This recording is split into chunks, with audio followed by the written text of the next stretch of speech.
mí personalmente un placer tratar de contribuir un granitito de arena a ese esfuerzo mancomunado. Estamos hablando de la Universidad Hebrea de Jerusalén. Bueno, esto ustedes lo conocen todos. Vamos a hacer ahora un poco de trivia, empezando capaz con tal, ¿qué es esto? Okay. El Santo Sepulcro.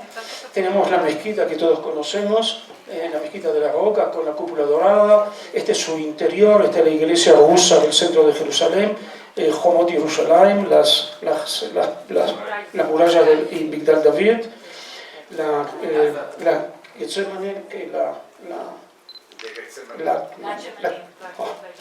mezclar los idiomas va a ser terrible. Enseguida van a ver un slide que se refiere a eso. Bueno, tenemos también la entrada al campus de Givat Ram, como está Har Sofim y otros campus, y estamos tenemos obviamente aquí el Muro de los Lamentos. Y volviendo aquí, acá tenemos el Monte de los Olivos, acá está el segundo campo de la universidad, y más allá, del otro lado de la pantalla, tenemos 25 kilómetros para abajo. Jerusalén está más o menos a 700 metros de altura, plus menos. El Mar Muerto a 400 por debajo del nivel del mar. Y allá abajo lo tenemos, un mar muy salado, sobre el cual, la verdad que sobre el cual, esta señora puede leer sentada sobre el mar. Y aquellos que quieran y puedan venir a Jerusalén, vamos a estar muy contentos de tenerlos allá, llevarlos al Mar Muerto. Ahí también se pueden sentar y disfrutar de vuestra estadía. Hablando del idioma, esto es lo que se supone que son las ruinas de la Torre de Babel. ¿Okay? Y durante los siglos se dibujó la Torre de Babel de distintas formas, durante diferentes épocas, diferentes estilos. Y la charla va a ser dada en español, o algo reminiscente, parecido al español. Pero nosotros vamos a estar justamente relacionándonos al cuerpo humano cuando cesa de ser algo tan espléndido, fabuloso, maravilloso, perfecto, masterpiece. Y eso porque, por el envejecimiento. Si bien no todos los factores del envejecimiento están siendo comprendidos completamente, totalmente, todos nosotros conocemos los resultados del proceso ese de envejecimiento. Los dientes nos duelen, la vista no es lo que fue en el pasado, la audición no se escucha tan bien tampoco. Las articulaciones se ponen artríticas, hay bloqueos en las arterias, las válvulas cardíacas se nos ponen duras y no cierran muy bien, y así podría seguir. Para no deprimirnos, paro acá. Y más allá de todas esas razones, la humanidad ha logrado desarrollar una capacidad fantástica para quebrar, lastimar, herir, quemar, etcétera, etcétera, el cuerpo humano, y eso tanto en guerras como en accidentes automovilísticos y de todo tipo, y también con deportes, incluso con deportes. Entonces, una sociedad como la nuestra, tan tecnologizada y también con una conciencia o awareness creciente de las necesidades de la salud, etcétera, etcétera, la respuesta es transformar el hombre biónico, que es aquella loca fantasía televisiva de la década del 60, que saltó de la pantalla y se transformó en realidad humana. Hoy existe un rico, versátil, sofisticado, siempre creciente arsenal de dispositivos para una variedad muy grande de especialidades médicas, desde oftalmología a ginecología, de cardiología a plástica, y podríamos seguir así, que permite reemplazar partes del cuerpo humano que están dañadas, hay una patología, han envejecido, se han desgastado, Y no solo reemplazar, a veces también tenemos la capacidad de crear y de recrear y de regenerar partes del cuerpo humano. Todo y posiblemente lo que voy a decir ahora lo voy a decir otras veces más durante la charla, todo con una profundísima humildad, con gran autocrítica y el más profundo respeto por el paciente.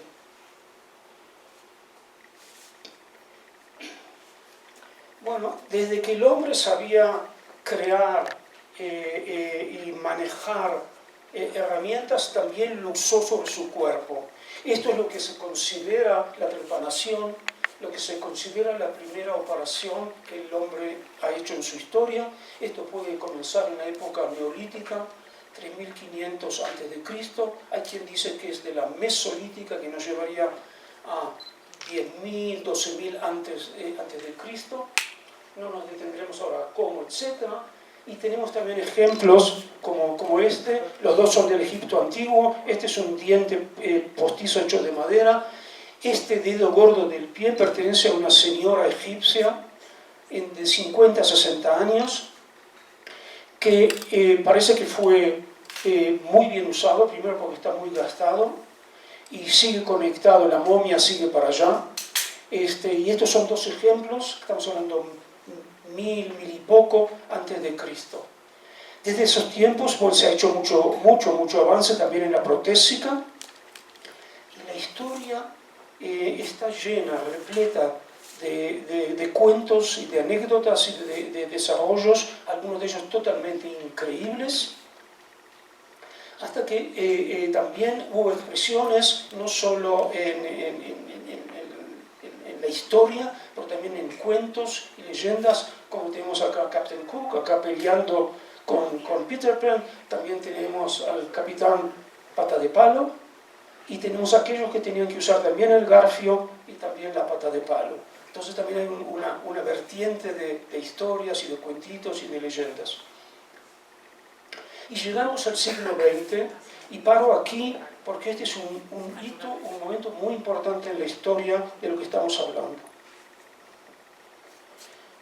En 1982, un dentista de Seattle, su nombre es Barney Clark, estaba al borde del colapso cardíaco, al borde de la muerte. Ese señor no llegaba al mediodía. Se le implantó el primer corazón artificial permanente, porque había habido antes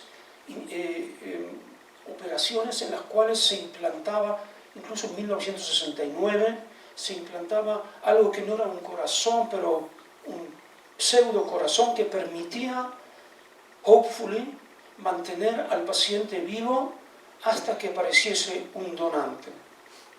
Pobre donante, obviamente, pero en el contexto de lo que estamos hablando, eso era lo que se trataba de hacer. Este es el caso en el cual trataron de hacer un corazón artificial permanente. Barney Clark, nuestro amigo de Seattle, lo recibió y vivió por 112 días. Nosotros podemos decir 112 días, ok, ni 4 meses, big deal. Bueno, para el señor que no llegaba hasta el mediodía, bueno, de todo modo fue algo. El segundo paciente ya fue más de 2 años, y the rest is history.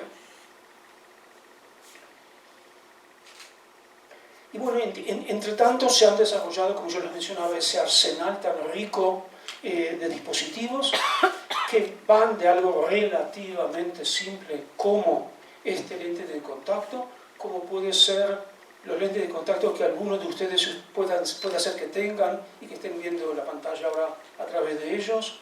Esto son los ligamentos y estos son los meniscos, problemas que especialmente deportistas, jugadores de fútbol, etcétera, tienen. Esto es oftalmología, esto es ortopedia, esto es parte de una prótesis de mama plástica, esto es una arteria artificial, es la aorta que se divide a las ilíacas para las piernas. Este es otro corazón artificial. Ahora bien, todos estos y los que no presenté de los dispositivos que existen tienen como una parte de que se han hecho para disminuir, minimizar el sufrimiento del paciente, para mejorar su calidad de vida, para prolongar sus días. Más allá de eso, tienen otra cosa en común.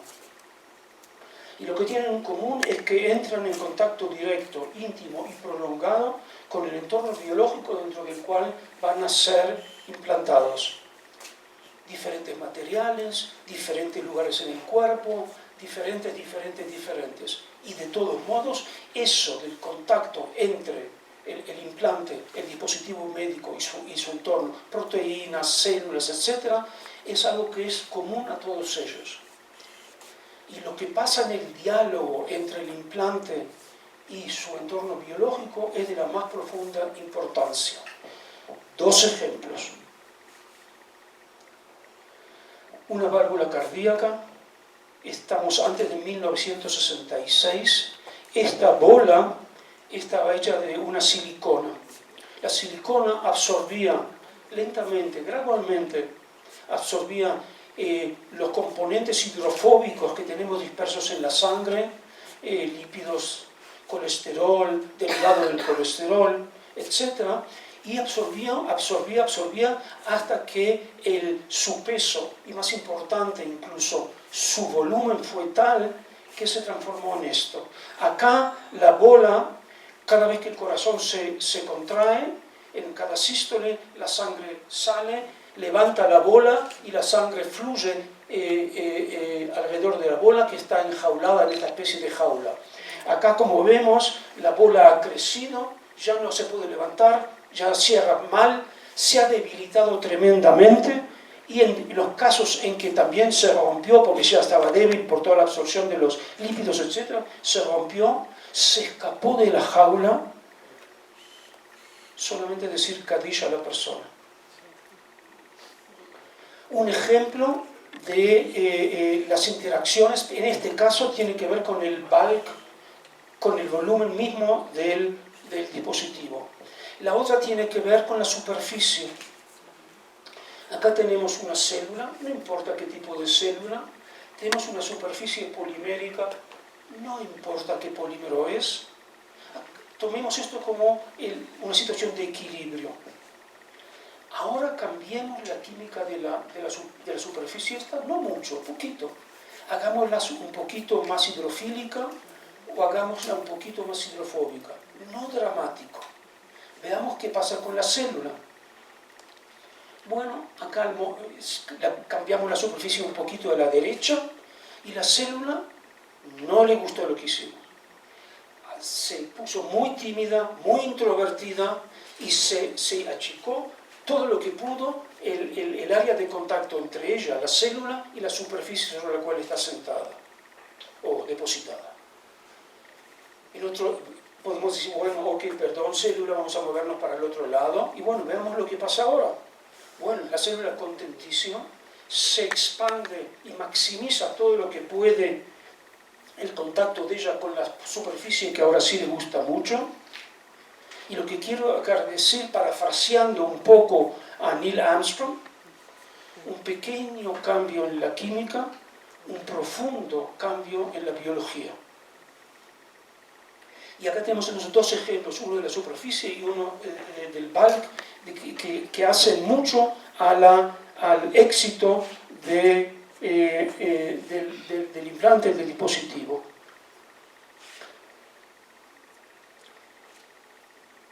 Hace muchos años, ahí por la década del 70, cuando la Olimpiada de 1996, que la pasamos hace 20 años, estaba ya muy adelante en el futuro, Wilhelm Kolff, que es uno de los gigantes de este área,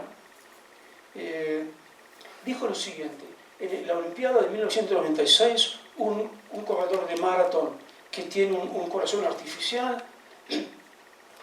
puede ser descalificado por tener una ventaja que es unfair. ¿Okay?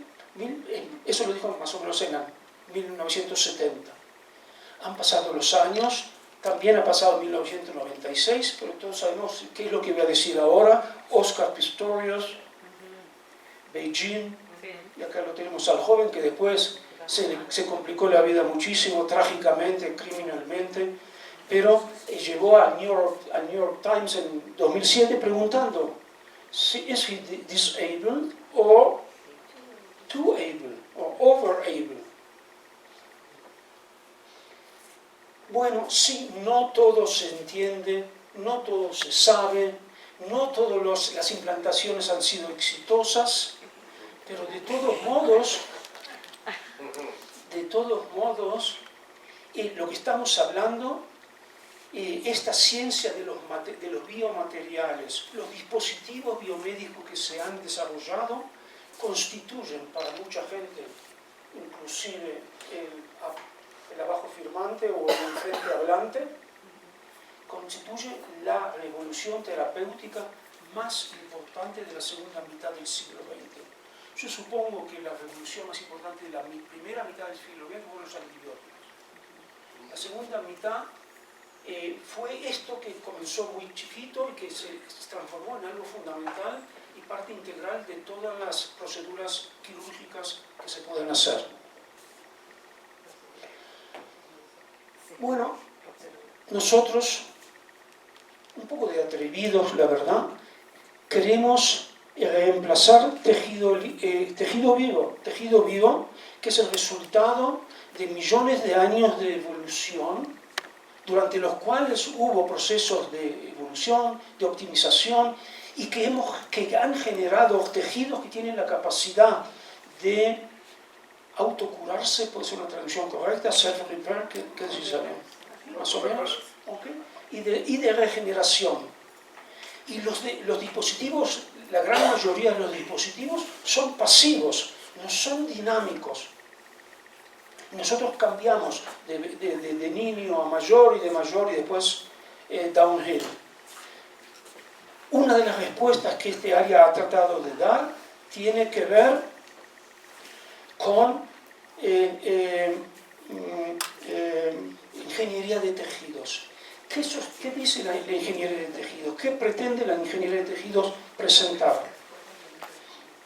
Bueno, vamos a hacer lo siguiente. Vamos a tomar células del propio paciente para evitar todo tipo de rechazo inmunológico. Vamos a hacer crecer estas células sobre un andamiaje, en inglés scaffold, que es biodegradable, que eventualmente va a desaparecer. Sobre ese andamiaje que está hecho de estos polímeros o otros que vamos a seguir adelante, acá tenemos las células sobre ese andamiaje, podemos usar un bioreactor. Alguien me preguntó hoy si voy a hablar de eso, y dije que no. Se puede obviar a veces la parte del bioreactor, ir directamente e implantar el andamiaje luego que las células que hicieron su trabajo, que cocinamos con las células en el cultivo y llegamos a las situaciones que podemos reimplantar.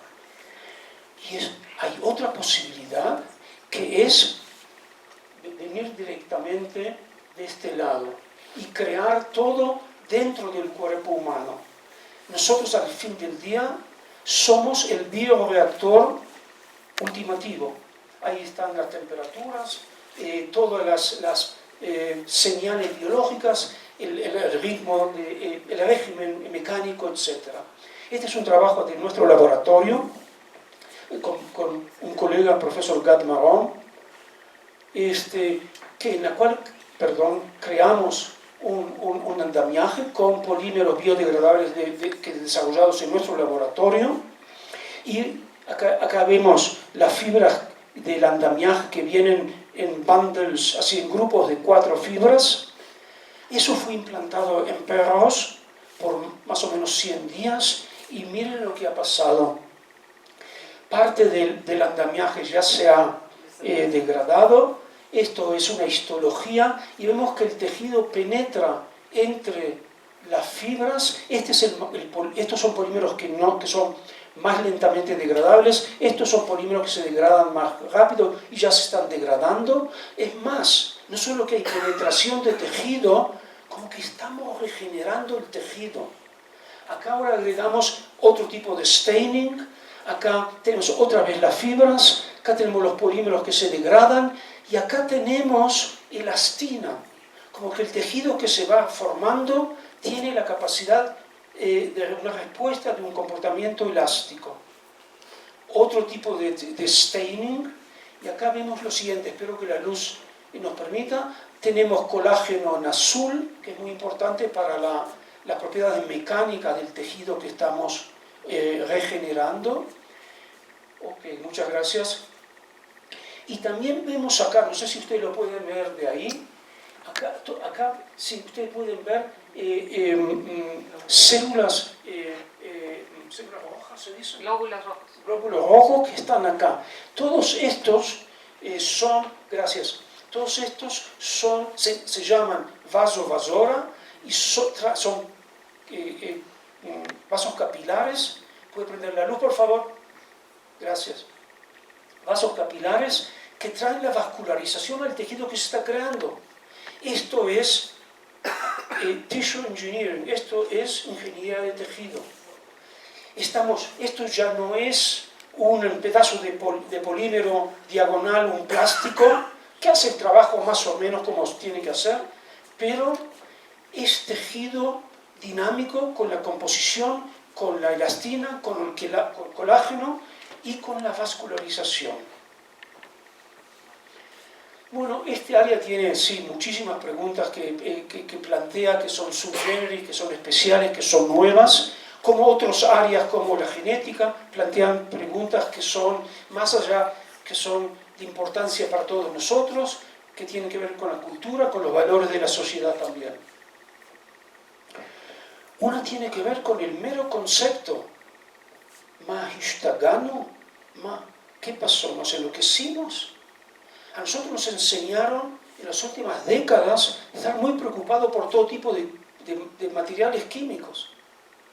Aquí venimos nosotros, los jajamim de biomateriales, e implantamos dentro del cuerpo humano, no solo en el entorno nuestro, no solo en el medio externo nuestro, todo tipo de materiales, de compuestos químicos. Y nosotros, como mencionaba, ya hace unas cuantas decenas de años, nos enseñaron a estar preocupados con los compuestos químicos que están en nuestro entorno externo, en el aire, en la tierra, en el agua. Nosotros estamos muy preocupados por qué nos agregan a la comida nuestra. También estamos preocupados por lo que ponen en nuestra ropa, en nuestros jabones.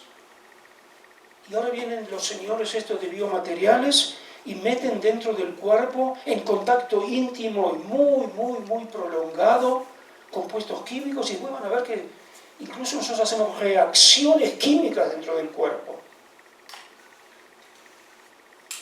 Parecería ser que el hecho de que millones y millones de seres humanos reciben estos implantes año tras año, sin dañarlos, por lo menos aparentemente, y sí mejorando su calidad de vida dramáticamente y alargándola también muy largamente, parecería estar indicando de que we are okay, de que estamos haciendo las cosas bien, pero habiendo dicho eso, este área es bastante joven.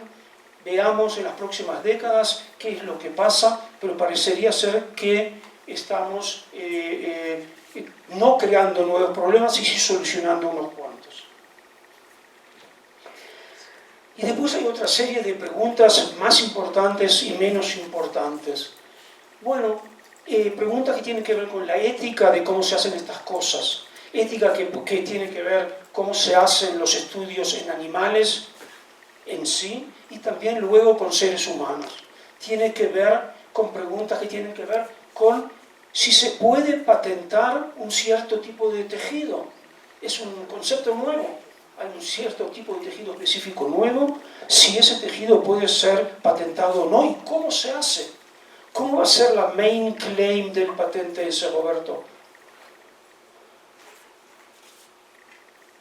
Otro problema tiene que ver con los donantes de células. Un donante de células puede ser remunerado por la donación que hizo. Hoy no. ¿Puede un donante exigir que le pidan permiso para cada donación específica a quién se la dan en términos generales? Sí. ¿Qué pasa con el anonimato? El anonimato del donante. Luego tenemos preguntas que tienen que ver con la dignidad y la identidad del ser humano al cual se le han implantado dispositivos que están más allá de la biología humana. Ese señor sigue siendo esa señora totalmente humana, o estamos lentamente, parcialmente, generando un tipo de cyborgs, de androidos. ¿Androidos? Un cierto robot orgánico. Para continuar la charla y no seguir mucho con estas preguntas, está también, y es más crítico o más claro, en el caso de ingeniería neurológica, llamémosla, en el cual a una persona que se le implanta un dispositivo microelectrónico que transmite señales e información al cerebro de esa persona, variando los aspectos cognitivos, de comportamiento, de valores de esa persona, el concepto de la identidad de esa persona, el concepto de la responsabilidad moral y también legal de esa persona, que le están manipulando el cerebro. ¿Cómo nos relacionamos con eso? Yo obviamente no voy a tener el atrevimiento de tratar de dar respuestas a esas preguntas, pero son preguntas que también nosotros, los que trabajamos en el área, y la sociedad at large, que tienen que tener algún tipo de discusión pública, qué es lo que está pasando en estas áreas. Bueno, avancemos un poquito más a las áreas un poco más científicos, pero saqué toda la química que pude. ¿Okay? Así que no se vayan todavía y no se duerman todavía los que no se durmieron. Dentro de las tendencias más importantes de la medicina diagonal, cirugía contemporánea, modernas, hay dos que son importantes para nuestra conversación de hoy de noche. Una tiene que ver con la medicina personalizada, y si digo medicina personalizada me refiero también a cirugía personalizada, porque el dispositivo que va a ser implantado en mí va a ser diferente a aquel que va a ser implantado en tal, y etc. Y la otra tiene que ver con hacer estos procedimientos usando metodologías de invasividad mínima o mínimamente invasivos. Y estos dos aspectos, lo que tienen con nuestro trabajo y en general también, tienen que trabajar mancomunados. Queremos también dispositivos personalizados y custom made, y que los implantamos y no abriendo al pobre señor como con Richards, con un cierre. Dentro de este área, antes de continuar, bueno, estos son los jóvenes investigadores, estudiantes míos que hicieron el trabajo mientras yo paseaba por México. Así que desde Eduardo a Mostafa, hasta Matthew y Sujan, muchas gracias, todo el trabajo que ellos hicieron. Lo que vamos a hablar ahora tiene que ver con algo un poco también no trivial, y un poco se relaciona con las preguntas que planteábamos antes, y etc.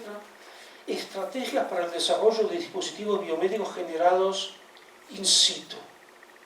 Estamos acostumbrados a ir en un laboratorio, en una fábrica, se fabrica el dispositivo y luego se lo da al cirujano y el cirujano lo implanta. Acá hay una filosofía diferente que tiene que ver un poquito con conceptos de la ingeniería de tejidos de la cual hablamos hace unos minutos. Construyamos el dispositivo en su lugar de performance. ¿Y por qué tanto ¿Por qué hacerlo in situ?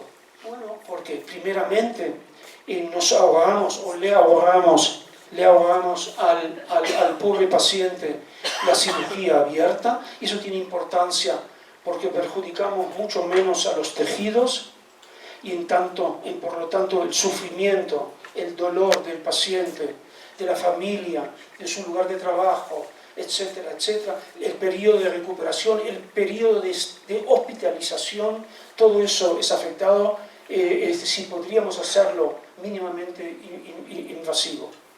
Y la otra es que es casi por definición personalizado, porque lo estoy construyendo en el lugar donde tiene que estar, dada la anatomía, dada la geometría de ese específico paciente. Todo eso resulta en una performance clínica superior. Bueno, el concepto está muy bien, ahora hay que ver cómo lo hacemos, y hay varias posibilidades. El concepto lo voy a ilustrar, ilustrar en el área de dispositivos endoluminales, y más precisamente esta noche dispositivos que son endovasculares, que se ponen dentro de arterias. En este área yo trabajo con el profesor Alan Bloom del Hospital Hadassah en Jerusalén. Y vamos a hablar específicamente de AAA. AAA, como comentaba, no es el American Automotive Association. En este caso es el Abdominal Aortic Aneurysm. Aneurismos en hebreo, mifretzet. Acá tenemos la aorta. Esta es la aorta, acá está el corazón.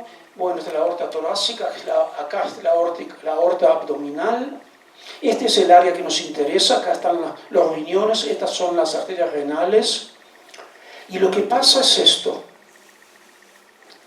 Por una patología degenerativa, la pared de la aorta se debilita, bajo la presión sanguínea se va hinchando, hasta que, si sucede,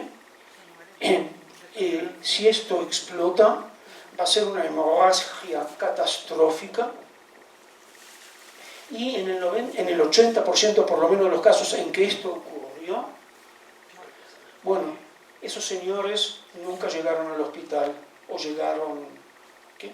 Esto le pasó a dos Einstein, la verdad, al Albert Einstein y también a Arik Einstein, ¿okay? También a Arik Einstein. A uno en la zona abdominal, a Alberto en la zona 1955 en Princeton, y a Arik Einstein hace 2 años, y parecería ser que fue en la zona torácica, que dejemos eso un poquito. Bueno, ¿cómo se solucionaba este problema? Bueno, primero que parte del problema es el problema que no tiene síntomas casi, y cuando empieza a tener síntomas, it may be too late. ¿Cómo se solucionaba esto? Si se podía solucionar a tiempo. Bueno, se hacía una operación abierta y se implantaba una prótesis arterial. En la década del 90, al comienzo del 90, 91, 92, 93, cuando aparecieron los primeros stents coronarios, bueno, los stents fueron aplicados all over the place, también en el área este. Entonces, ¿qué se hacía?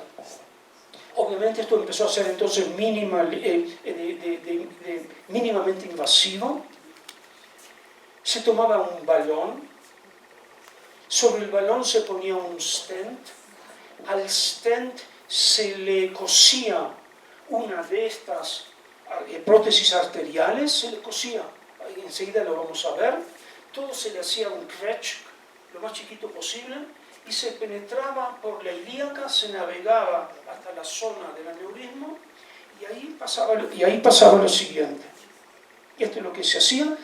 Cuando se llegaba al aneurismo, se inflaba el balón con solución salina, el balón se infla, expande el stent, y el stent lleva consigo la prótesis arterial que está cosida a él. Y esto espero que un poco aclare la situación. Veníamos de acá, de la ilíaca. Este es nuestro aneurismo. Acá tenemos tejido de la aorta, tejido fuerte, sano. Y entonces, distal y proximalmente, el stent se atrapa bien en esta zona, y la sangre continúa fluyendo ahora a través de este tubito, ya no aplicando presión a la pared débil de la aorta. ¿Ve? Va lección Goel. ¿Ok? Y todo el mundo contento. Mi mamá le pusieron un stent y finalmente, agravada por su condición de diabetes, se volvió a cerrar. ¿En la tráquea? En el corazón. En el corazón. Sí. ¿Qué tipo? ¿Uno bare metal o drug-eluting stent? No, ¿Como que libera un remedio o es solamente...? Tiene 20 años, no sé todavía. Bueno, si hace 20 años era simplemente mecánico. Sí. Sí. Y eso llevó, bueno, tuvo buena calidad de vida unos 5 o 6 años antes de que se volviera A cerrar. ¿Y lo volvieron a cambiar? No, ya no quiso. Pero... Sí, sí. Pero Bueno, eso, bueno, no sé si tenemos ganas, fuerza y energía para seguir, porque yo sí, con mucho gusto. Porque once pusiste un stent metálico, está ahí. Aparte, hay procesos de que lo entierran dentro. There's no way que se lo pueda sacar. Por eso y por otras razones se están desarrollando ahora stents que son biodegradables. Entonces eso un poco ayuda. Y también este tipo de shape memory de los, podría haber stents también, pues estos son muy grandes los que yo mostré, ¿okay? Para acá, también para el aneurismo tenemos algo parecido, pero también chiquitos se pueden hacer para acá o para las piernas, por ejemplo, también ahí me comentaba de las varices en las piernas, etc. Eso de hacer el decoupling, la separación entre el stent y el graft, permite llegar a lugares que antes no se podía llegar. porque va reaccionado. Y claro, ahora los separamos, entonces en vez de ser 18 French, son 10 French o 8 French. Es dramático, la verdad que es dramático. ¿Tú crees que va a llegar la tecnología 3D a tener la capacidad de hacer algo tan mínimo? Sí, no, claro, se hacen cosas extremadamente chicas, obviamente. Muchísimo más chicas, porque las coronarias son 3 milímetros, 2 milímetros, 1. Sí. En la parte de regeneración de tejido, o sea, entendería que lo que has hecho, al menos si entendí correctamente, es reducir, por ejemplo, los grosores, establecer los dispositivos como el que mostraste que tiene la memoria.